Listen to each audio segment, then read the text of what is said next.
Pessoal, Lucas capítulo 2, se você puder abrir a sua Bíblia.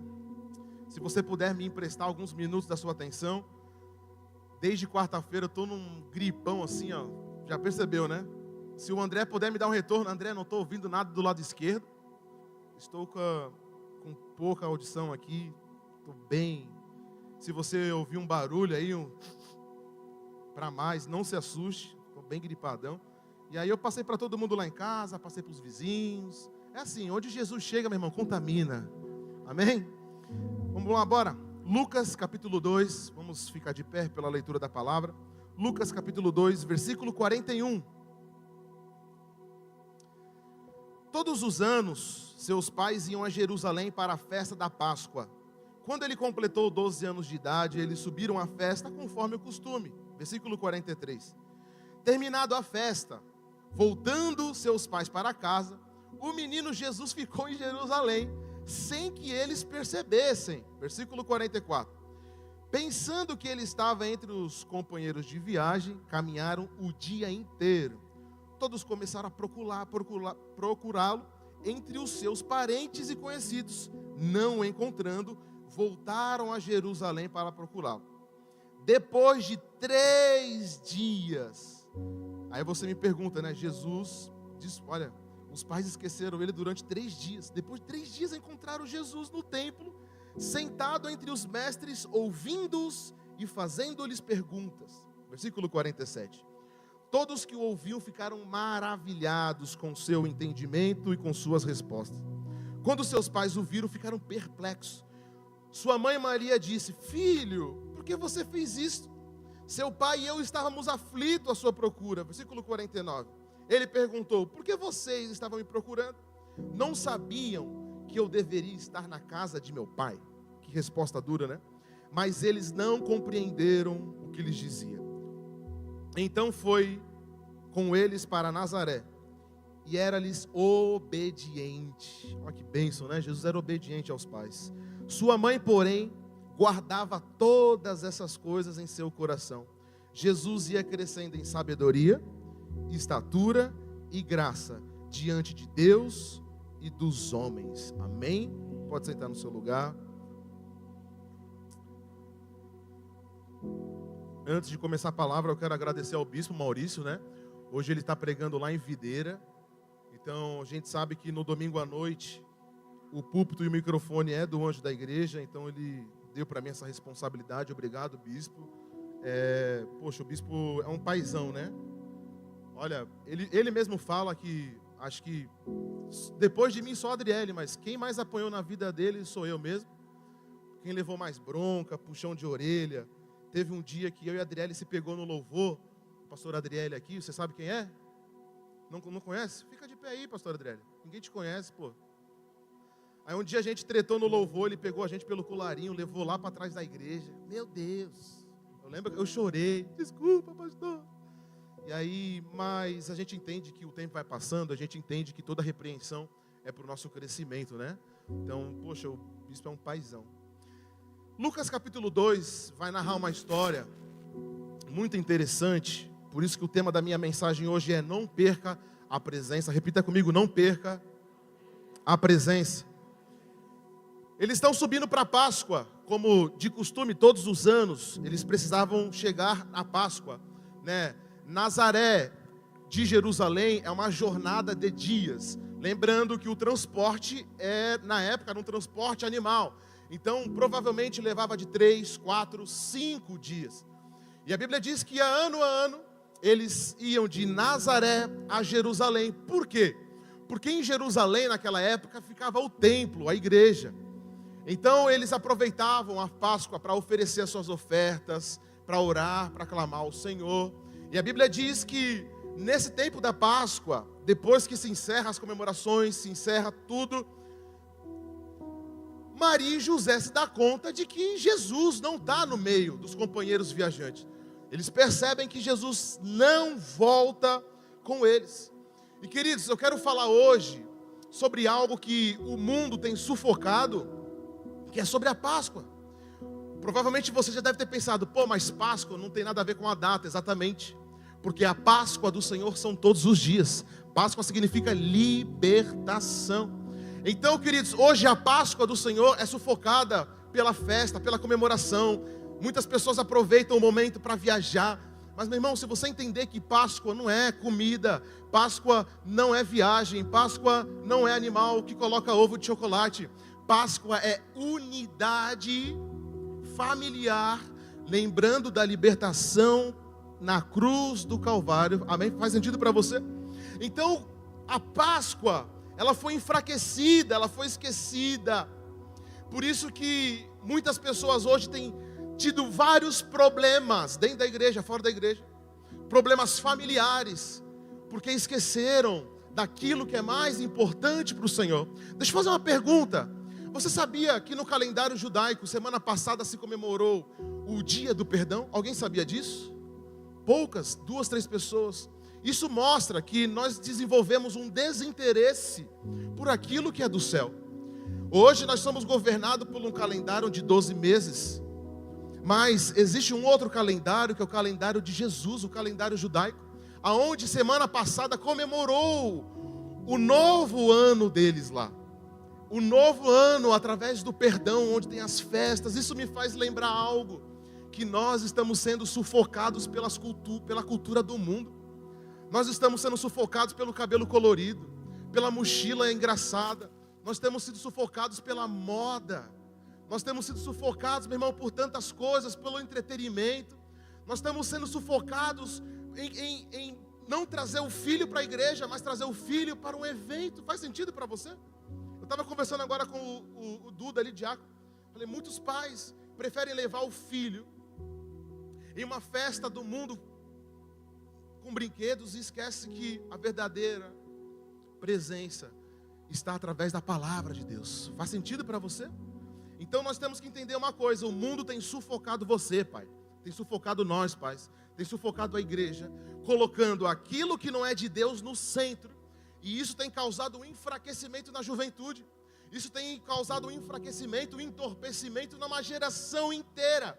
Então nós perdemos a presença sem perceber, só nos damos conta da presença no dia da tempestade, não é verdade? Nós esquecemos de Jesus e só lembramos de Jesus no dia da tempestade. Só no dia que as coisas apertam. E o texto disse que Maria e José voltam. Eles comemorando, provavelmente eles estão cantando. E de repente eles se dão conta da falta da presença de Jesus. Então o texto diz no versículo 43, 44, 45 que eles não encontraram e voltaram para Jerusalém para procurá-lo. Só que queremos um pouco da presença de Jesus para aguentar muitos problemas. Nós queremos superar muitas coisas dentro de nós. Nós falamos, não, eu vou superar, eu vou vencer. Meu irmão, pouco de Jesus não faz você superar as tempestades da vida, amém? Nós precisamos muito de Jesus. Nós precisamos da totalidade de Jesus. Mas nós perdemos para o cansaço, para a preguiça. O bispo vive chamando a atenção da galera que o culto mal acabou, já vai embora. Então muitas vezes, querido, nós repartimos a presença de Jesus com outra coisa. Mas o Espírito Santo manda dizer para você: não reparta a presença do Espírito Santo. O Espírito Santo ele é 100%, Jesus é 100%. Jesus não tem concorrência com a família, Jesus não tem concorrência com o trabalho, porque ele tem que ser absolutamente completo na nossa vida, amém? Isso merece um aplauso ao Senhor Jesus. Então quando Maria e José fizeram o caminho de volta para buscar Jesus em Jerusalém, Jerusalém significa o lugar da presença. Dá um glória a Deus, dá um aleluia. Jerusalém é um lugar da presença do Pai, é onde Ele fala com os filhos, é onde eu devo estar. Meu irmão, muita gente tem saído de Jerusalém à procura de um novo telão de LED.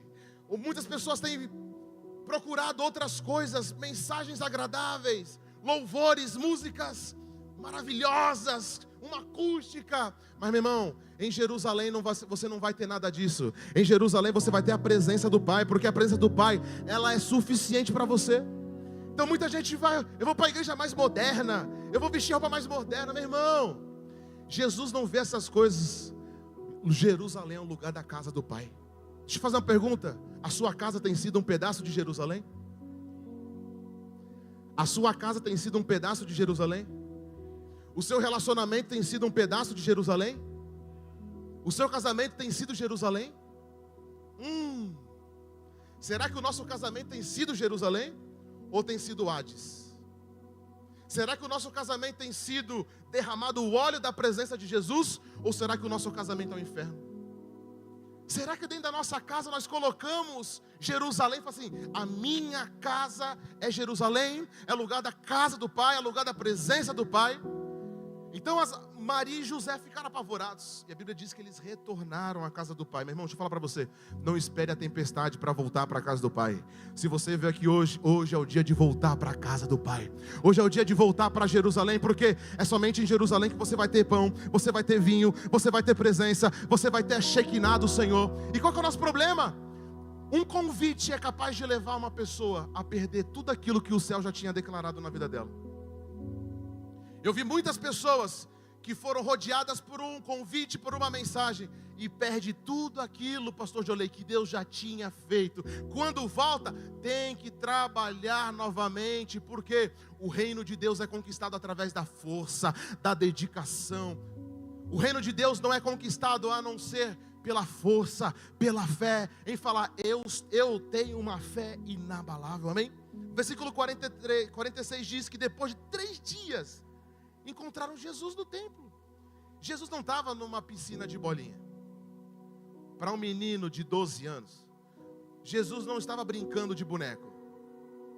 Jesus não estava fazendo outra coisa, ele estava sentado entre os mestres. Você consegue ver essa cena aqui? Jesus, um pré-adolescente no meio dos mestres. Pastor, mas ele era filho de Deus, calma. Ele era filho de Deus. Mas o anjo do Senhor veio para Maria e José dando as instruções de educação para ele.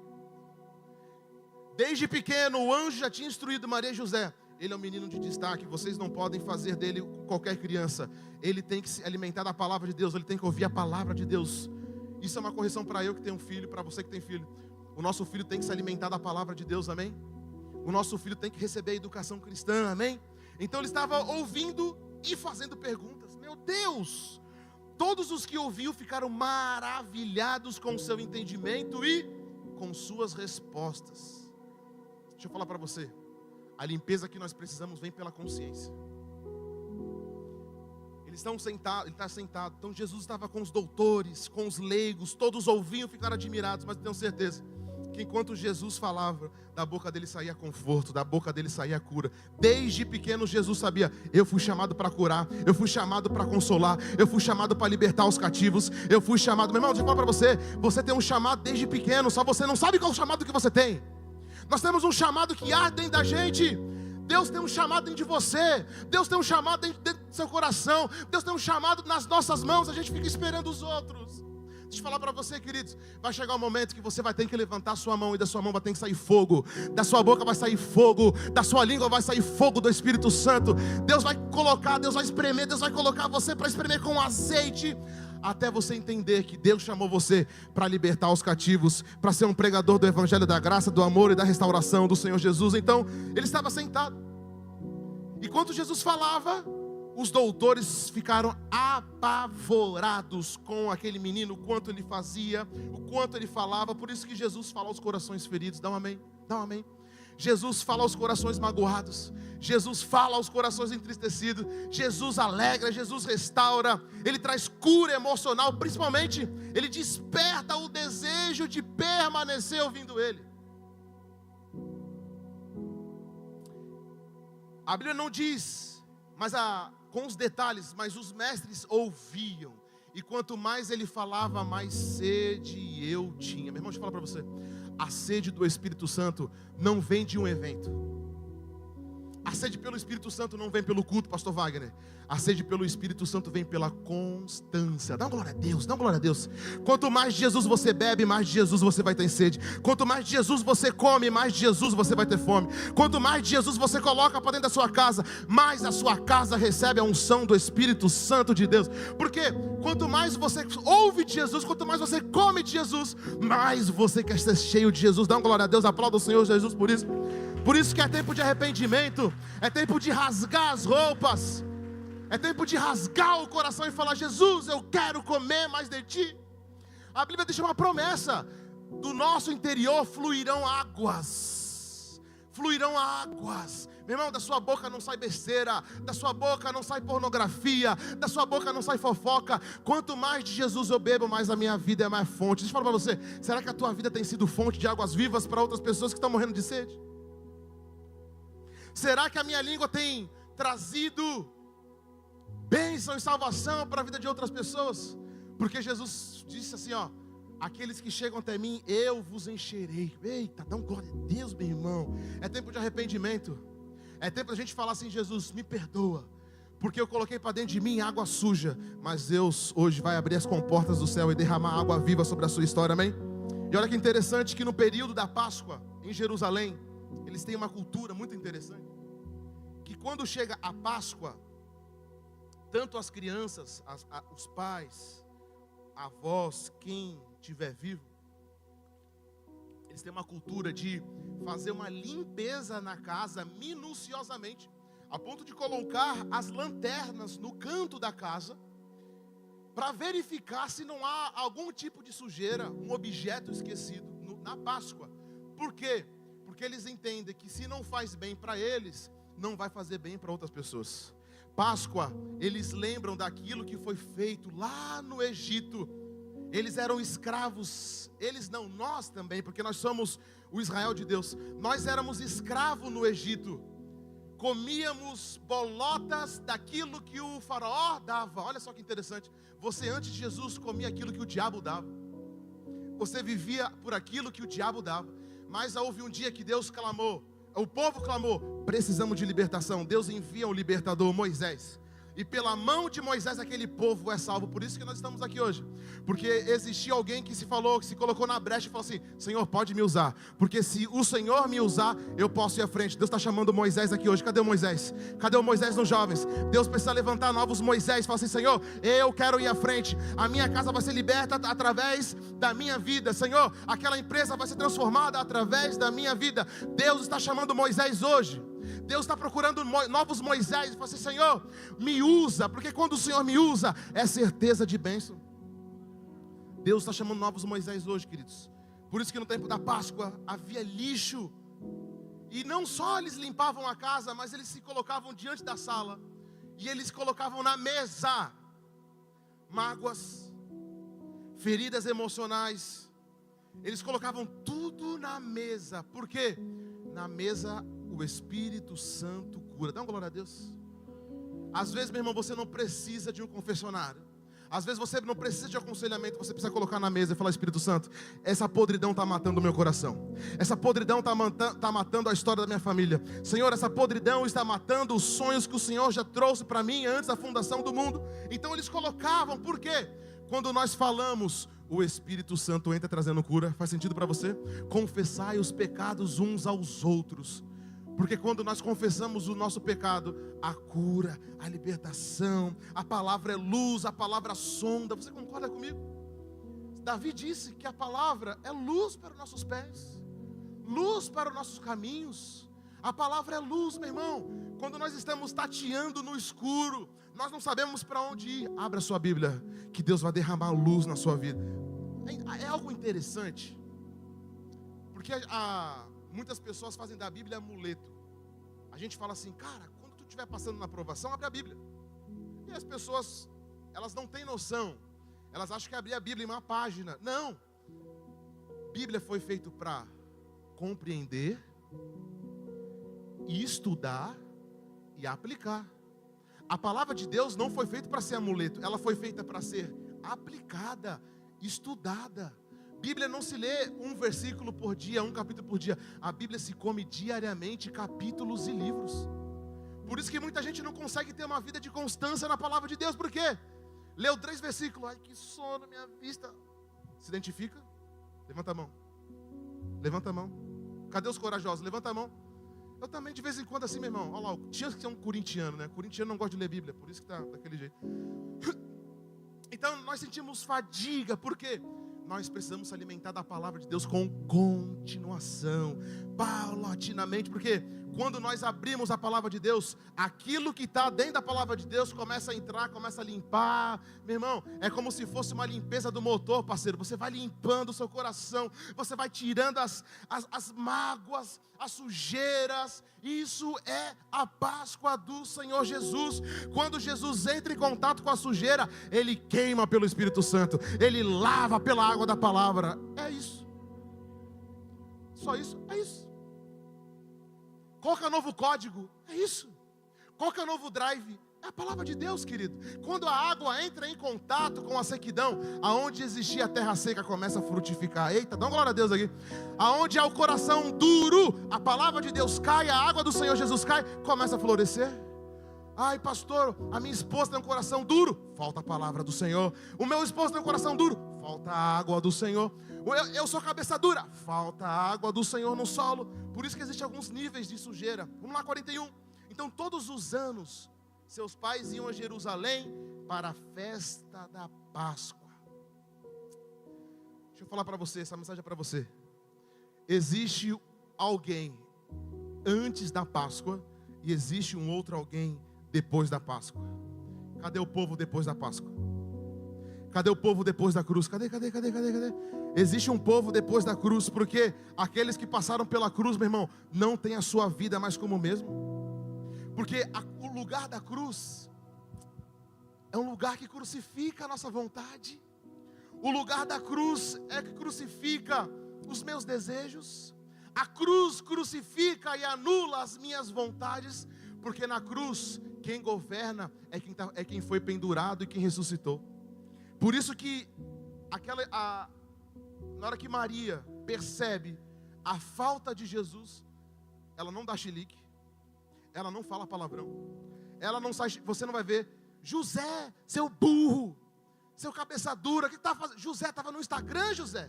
Não.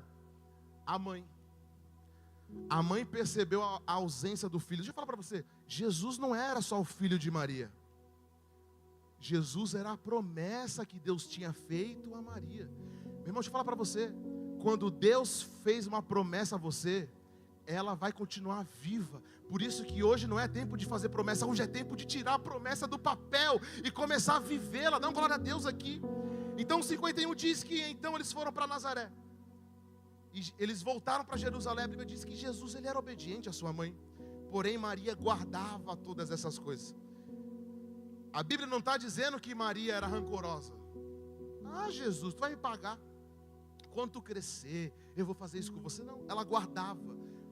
Então Jesus ia crescendo em sabedoria, estatura e graça diante dos homens. Não foi Jesus que esqueceu de José e Maria. Foram eles que esqueceram de Jesus. Por isso que hoje é o dia de a gente falar: Senhor, não é tempo de perder a tua presença. Dá uma glória a Deus. Nós perdemos a presença pelo esfriamento. Estou acostumado a vir a esse lugar. Estou acostumado a sentar nessa mesma cadeira. Eu estou acostumado a ver as mesmas pessoas tocando. Eu estou acostumado a cumprimentar as mesmas pessoas. Mas deixa eu falar para você, meu irmão. Vai chegar um dia que esse lugar não vai mais existir. Porque esse lugar não vai estar mais aqui. Mas esse lugar, essas pessoas se encontrarão com Jesus nas nuvens. Posso ouvir um amém da igreja? Aproveita, porque esse lugar tem tempo para acabar. Esse lugar, esses músicos, vai acabar um dia. Porque nós vamos encontrar com Jesus nas nuvens. E das nuvens nós vamos voltar para reinar com Jesus durante 1000 anos. Dá uma glória a Deus, dá um aleluia aqui. Pode aplaudir ao Senhor Jesus.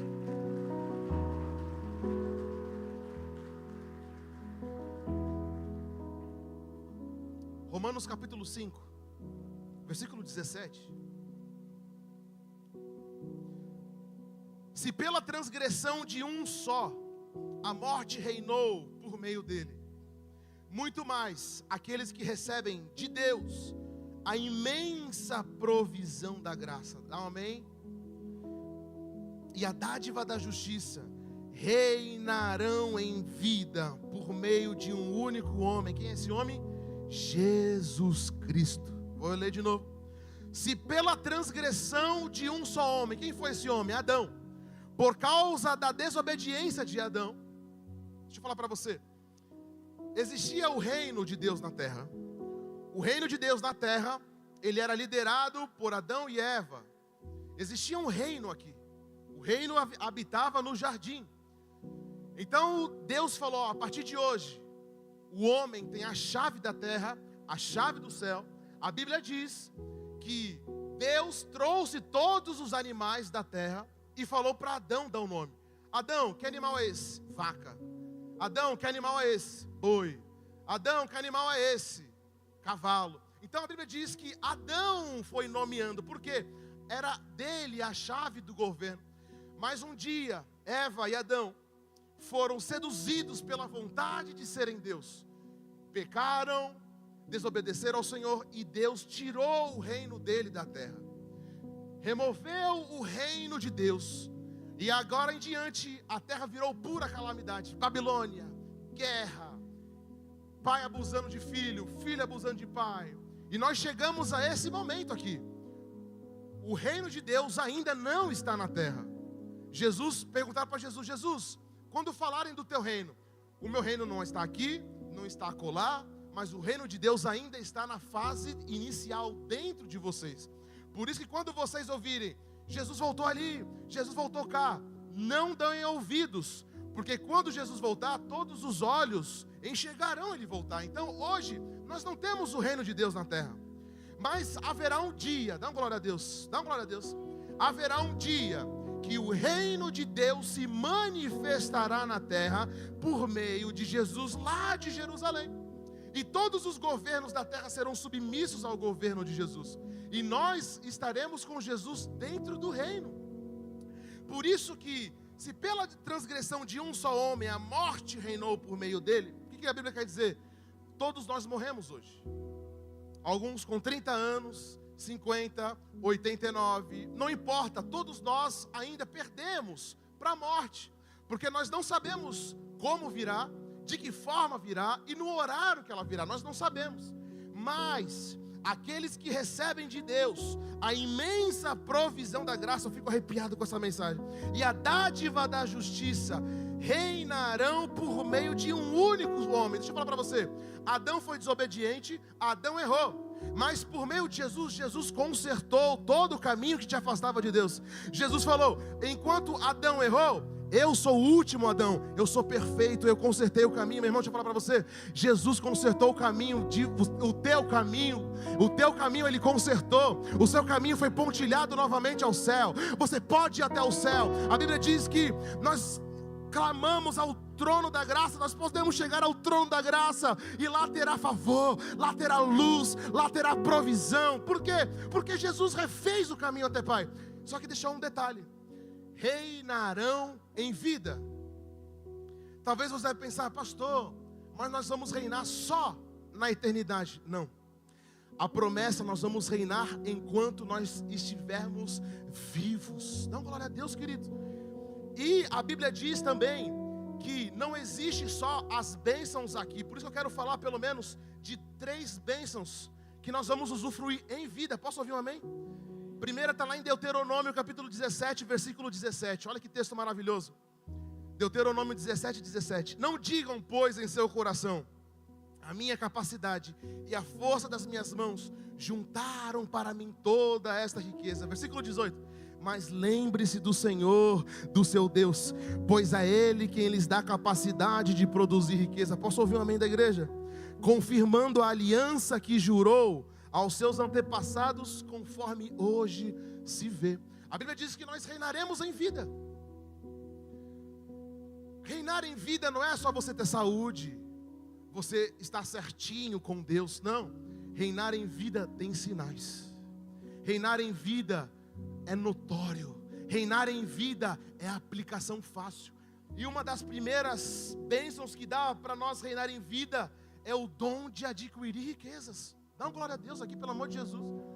Cadê os irmãos franciscanos aqui? Ai, quanto mais pobre, melhor. A Bíblia diz que nós não podemos falar que a capacidade vem de mim. Mas olha só o versículo 18. Mas lembre-se do seu Deus, porque é Ele que dá a capacidade de produzir riqueza. Aplauda ao Senhor Jesus, aplauda o Senhor Jesus, aplauda. Primeira bênção do reinar em vida, o dom de adquirir riquezas. A Bíblia diz que não é pela força, mas o Senhor, cara, isso aqui é fantástico. Deus dá dom de cura, Deus dá dom de sabedoria, Deus dá dom de operar milagres, mas também Deus dá dons de produzir riquezas. Quem quer produzir riquezas para o reino de Deus?